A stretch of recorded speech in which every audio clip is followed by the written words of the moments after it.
Now here's a picture of the exchange because it has an important new function in interconnecting a lot of different data centers and networks and enterprises. Now this is a picture that I took from Equinix, which is probably the largest exchange provider in the world. And let's look at their picture because I think it represents the reality and an opportunity for service providers. First, on the left, the enterprise and the endpoints are connecting into the exchange. So you see all of those wires on the left-hand side. Those are opportunities to sell enterprise access services. If you look at the data centers at the bottom, you see Microsoft, Salesforce, Amazon. These data centers are also connected into the exchange because a lot of your IT applications are running in those data centers. At the top, you see global carriers. And they're also connected into the exchange because the IT applications will be running, as we said, in a lot of different places. So you need connectivity to the outside world. And on the right-hand side, there's another thing which Equinix calls a performance hub. So what is that? These are incremental functions that you can add on top of the connectivity, like virtual routing, like firewall, like virtualized encryption. These are like WAN optimization. These are all of the software applications that used to be living in a big piece of hardware, an appliance, and is now running as an instance of software. So the exchange is an important part of interconnecting all of these together to provide this hybrid IT environment. Now, if you are a network service provider, you might ask yourself, why is that a picture of Equinix? That looks like me. And in fact, it is, if you are a network service provider, it is you. It can be you, and it should be you. Of course, Equinix plays a very important role, but the role of the exchange is important for you. And it's a big opportunity. Now let's look at the traffic between data centers. This is one of the more important pictures to talk about how your network must evolve. The gray area represents traffic demand. So the traffic between data centers, it has a normal level, and then it has these huge spikes of demand from time to time. So if you are a network service provider selling a service that looks like the green line at the bottom, then you've got the economics right, but your performance during the peaks is going to be unsatisfactory. In fact, some of the applications will fail. If you offer a fixed static service on the red line at the top, then there's a different problem. So, of course, you do a better job handling the peaks in traffic, but it's an expensive service and there's a lot of economic waste, meaning you've sold a 10 gig or 40 gig or 100 gig static service and it's only used from time to time. So economically, it doesn't make sense. So the question and the challenge for service providers is, how can you offer a service where the shape of the service is exactly the same as the shape of the demand? So that means you have a combination of fixed services and bandwidth on demand. And here is something which we all understand now, is that enterprises will pay a higher price per bit if you give them that peak And if you don't charge them for the traffic all of the time, you only charge when they need it. So this is actually a higher gross margin, a higher revenue source for you. Now let's look at first at the connectivity between data centers, the opportunities. And you can see here that in the middle you have opportunities to connect the exchanges. And those are the blue lines. And so that is a relatively new kind of opportunity.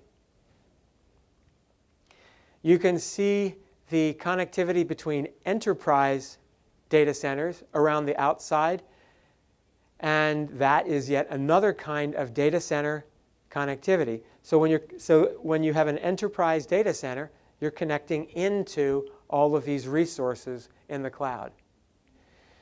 If you look in the upper right-hand corner, we call them application data centers. These are data centers owned by Amazon, Microsoft, Google, etc. They also need connectivity into that metropolitan network. And of course, connectivity from the carrier data centers is a relatively high percentage. So you have a lot of opportunities to interconnect data centers. You can call this a cloud fabric.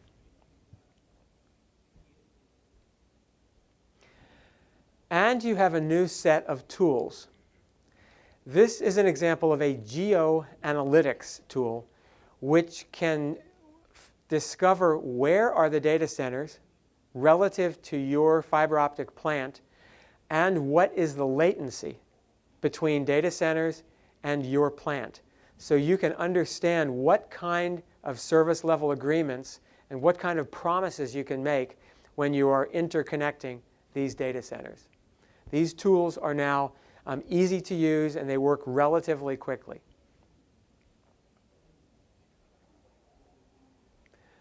So, selling WAN connectivity services. Globally, that's about a $68 billion business. So it's a big, healthy business. And we can classify the kind of connectivity into secure cloud connect.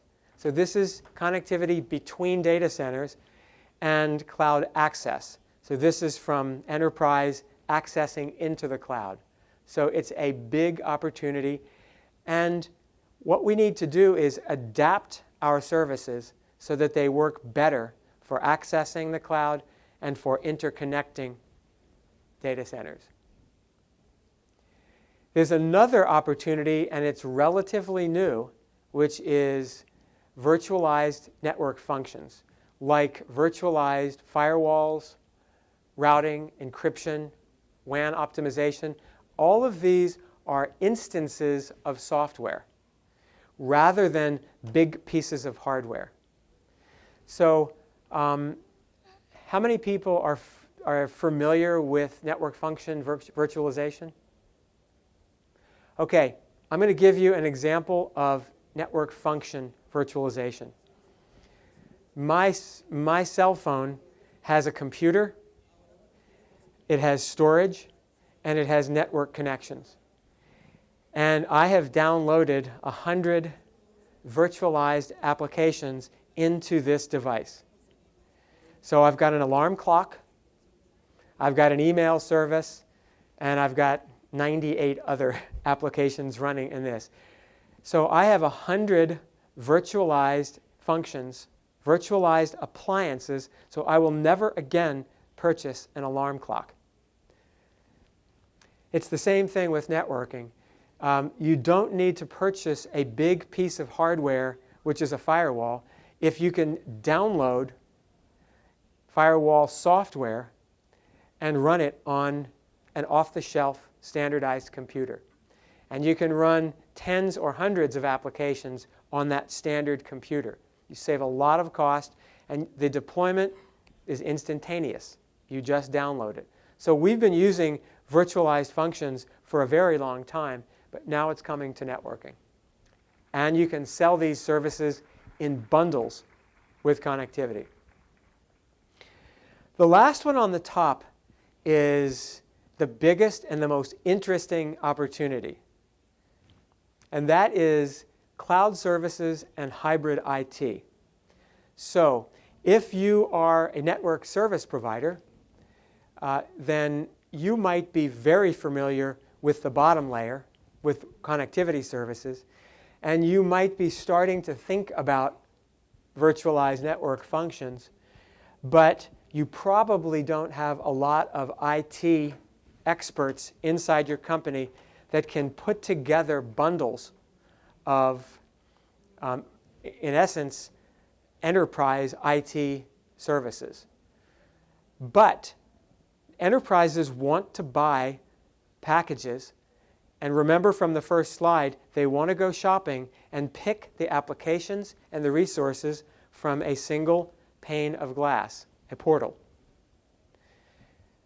And so what you as a service provider need to do here is first to start learning about IT applications, to integrate them, and to start adding orchestration software into your back offices. And that is very doable. It's a little bit outside of the comfort zone for most service providers. But it's a huge opportunity, and the basis of this opportunity is that you have a network. And enterprises need that network. So you have an economic advantage. And you are the Uber. Okay, that was enterprise. Now we're going to shift gears and talk about another economic advantage, an opportunity in the consumer content ecosystem. Okay, so let's start with this picture. So what's wrong with this picture? Well, basically everything is wrong with it. So first, you're not watching a movie. You're watching a screen so the movie stopped. Second, the resolution is terrible, which means that someone had to compress your video into a smaller format. So it's not going to look very good on your beautiful new HD TV or your 4K TV. Third, if you see 5%, that means you have 95% waiting before you can keep watching your movie. So that's in the early days of over-the-top video, meaning watching video on your broadband connection through the ISP. That's over-the-top. That's really all that is, watching TV on your broadband connection. There's a lot of this in the beginning.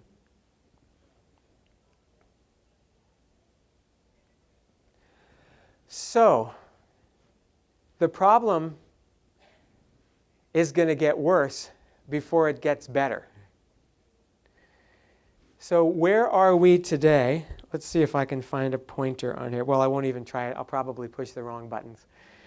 But if you see SHD, standard high def, or 3G high def, you can see the speeds or the bandwidth demand for each of those videos is very, very low. But as we move to the right, every single video is going to get bigger and bigger.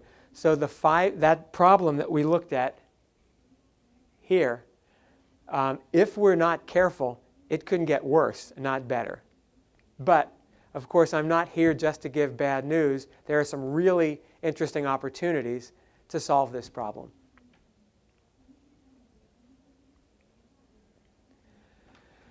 To give a couple of metrics, video traffic will approach 90% of all traffic in any network. I mean metro networks, core networks, government networks, ISP, broadband access networks, all networks, 90%. Yesterday I heard a forecast for Colombia, which was 80% by the year 2020. But it doesn't matter. Whether it's 80% or 90%, and these are just forecasts, it means that the large majority of traffic is going to be video. So one of the most important things you can do with the network is get very good at distributing video content. What this means is be the CDN, be the content delivery network. We'll talk a little bit more about that. But today's metro and core networks are basically static services. We'll talk a little bit more about the CDN in a minute, but the traffic on a CDN has peaks and valleys, just like that picture that we showed a little while ago. So again, an opportunity to use the excess or spare capacity in your networks to push video content from high up in the network to very deep in the network at idle times. This is like Uber. You're finding a resource that's not being used at the moment. You're getting some software to use that network in a better way to make a lot more money. By the way, we've been talking with network service providers around the world in about 30 or 40 countries, and the complaint from everyone is that when Netflix comes to town, we have some very difficult problems. For one thing is that the ISP traffic, the other traffic, is now moving slower because there's a traffic jam.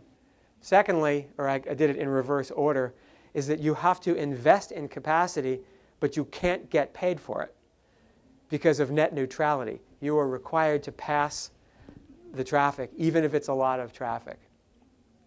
So what to do? There's a new kind of managed service that you can start selling. And the video companies are happy to pay for it, or the ISPs are happy to pay for that. But it's a managed service that you can sell. And the second one is to go the next step and be the CDN. Be the content delivery network, because you have an advantage. You have the network. The first one, if you look at, you see the origin server on the left. What's happening in a CDN is the origin server is the video library. It's a big video library sitting in a central location. And it is pushing certain content down to regional storage sites. They're called caches, or in this case, edge cache. So part of that library will get pushed down into the edge cache. And from there, it gets pushed into the ISP. But when it goes into the ISP, it's, in essence, you're dumping that traffic onto the public internet, which is expensive because you are paying transit fees, internet transit fees. But you have two opportunities to sell managed services, as you can see on this chart. One, in getting all of that content from the origin servers down to the edge servers, and again from the edge caches into the smaller, very localized micro caches, which is, again, more storage. How much data is being pushed every day? Well, today, Netflix pushes about 7 terabytes of data every day from the origin servers to thousands of edge caches. That's a lot of traffic. They wish they could do it 5 times a day or 10 times a day. And that only represents 20% of their library. They wish they could push half of their library or 3/4 of their library. That's an opportunity to sell managed services.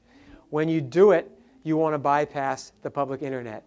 If Netflix was just dumping this traffic onto the public internet, they would pay a huge price in internet transit fees. They can't afford that. And After Netflix, you have ESPN and HBO, or HBO Olé. And all of the different channels are trying to distribute content exactly like this. Now, there's an argument in the industry as to who pays for that managed service. Is it Netflix or is it the ISP? And there's a reasonable argument that either person should pay. And in fact, sometimes Netflix pays and sometimes the ISP pays. But if you are a service provider providing these connectivity services, it doesn't really matter because you're going to get paid. You are selling a direct connect to bypass the public internet to push a huge amount of traffic into these edge caches.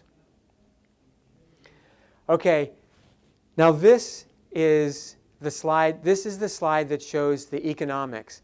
And if you study this chart, I'm going to take you through it. This one should blow your mind. I don't know what the translation is into Spanish of blow your mind. Good? So when Netflix started distributing traffic, you would type in www.netflix.com, you would connect to their website, you would find a movie, and you would start streaming it, which means it's coming onto the public internet. Well, you, the consumer, are not paying for the transit, but Netflix is paying for it. And when they get beyond about 1% subscriber penetration, watch what happens to the transit, the internet transit fees. It goes crazy.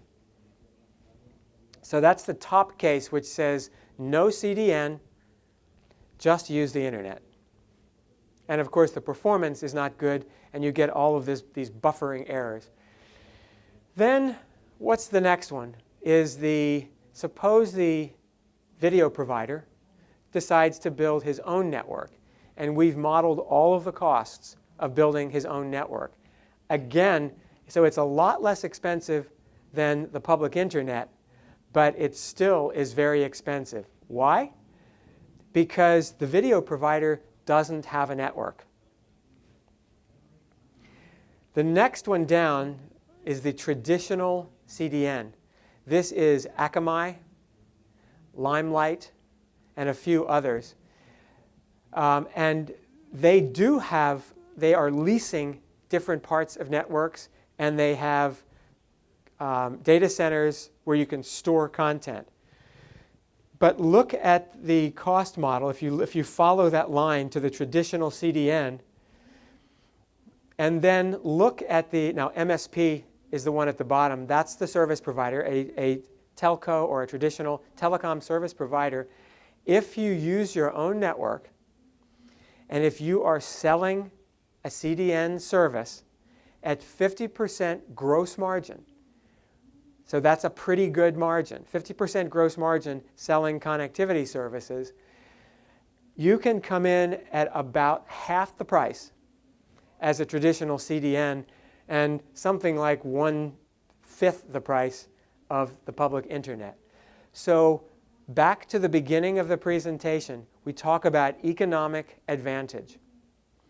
As a service provider with a network, you have an advantage. And 80 or 90% of all traffic is going to be video traffic. So you have an opportunity, you have an advantage, and building a CDN service is relatively easy. And in the next 2 slides, I'm going to show you how easy that is.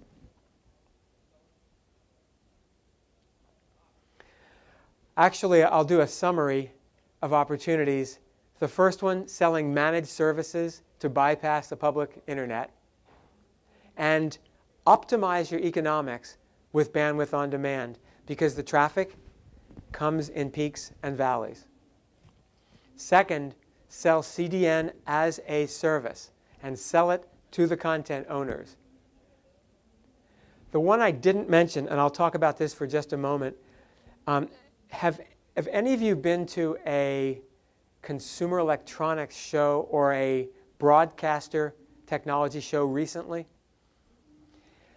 If you go there, you will notice that all of the new broadcast cameras, the broadcast TV cameras, have a 10 gigabit Ethernet port coming out the back of it. So all of the Japanese manufacturers and the European manufacturers, Chinese manufacturers, everyone around the world, the cameras have a 10 gig E, and they're giving uncompressed video. And they're using 4K. They're using the ultra high definition format. So this is an opportunity for you to sell 10 gig E connections from studios, from football stadiums, from any place where there's a camera. So it's a great new opportunity. And that traffic is going from the camera into some edit and production house. Okay, the end. Is this a bridge too far?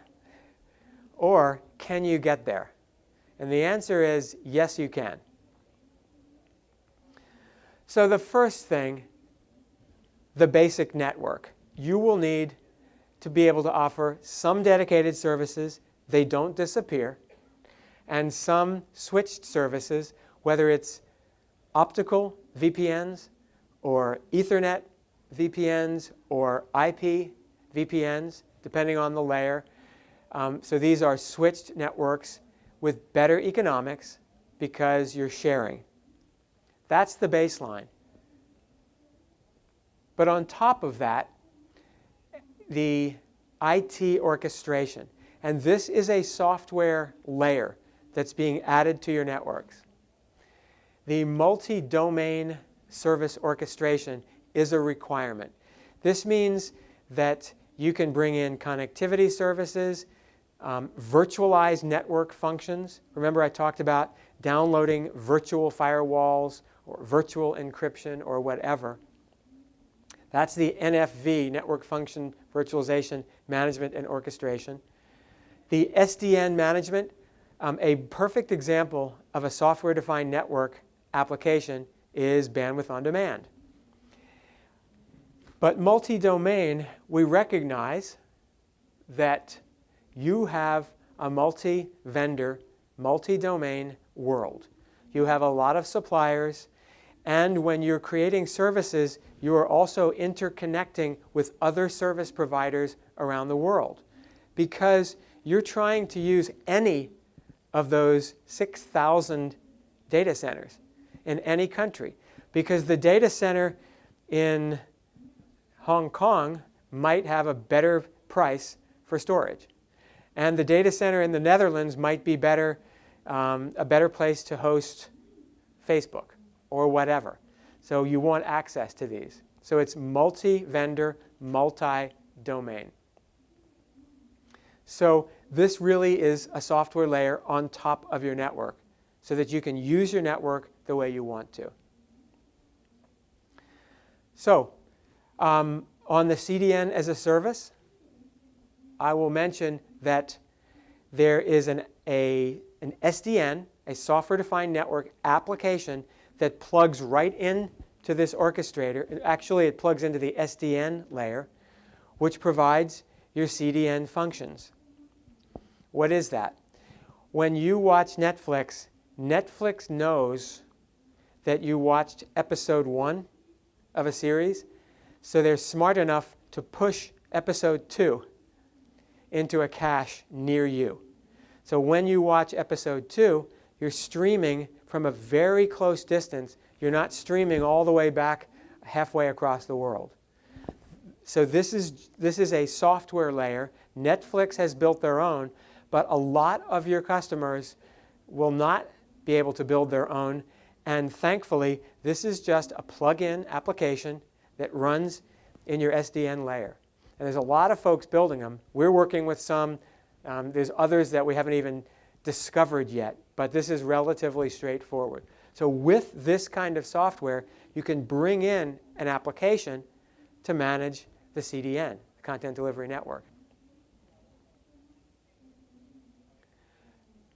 And finally, the last slide is that when you are introducing new services, there is a process, a life cycle. And the life cycle, you have to convince yourselves that you're going to make some money building a business case. You have to understand what changes need to make in your network and in your back office in order to offer these new services. You need to define the new service level agreement, the new SLA, and the new pricing, because pricing for these kinds of services can be tricky. But thankfully, the pricing models and the analytics, they already exist. Your marketing department needs help because they are probably not selling these new services. They're probably marketing in more of a traditional style. And how do you offer CDN to a media company versus offering CDN to an enterprise with a lot of video on their website? Well, it's a different conversation. And how do you sell bandwidth on demand to a hospital that's archiving patient records? It's a different conversation than selling bandwidth on demand to a media company that is pushing their video library. So this is a marketing and a positioning activity. And I can tell you from going around the world, talking to sales forces around the world, they all need training. Sometimes the training is classroom training. Sometimes it's a YouTube video so they can watch little pieces of training while they're sitting in an airport or whatever it is. Lots of different ways to do training, but most of the sales forces need training. And a lot of service providers need help generating leads. Find my next group of customers. That also is readily available. So that's it. There is a service life cycle. The consulting is easily available. I know we do it, and we do it for free because it's important. We're not the only ones, so you can get it, but you can get help in launching these new kinds of services. You don't have to do this journey alone. And with that, I will stop and say I'm happy to take any questions, comments, whatever. And I have a group of translators here.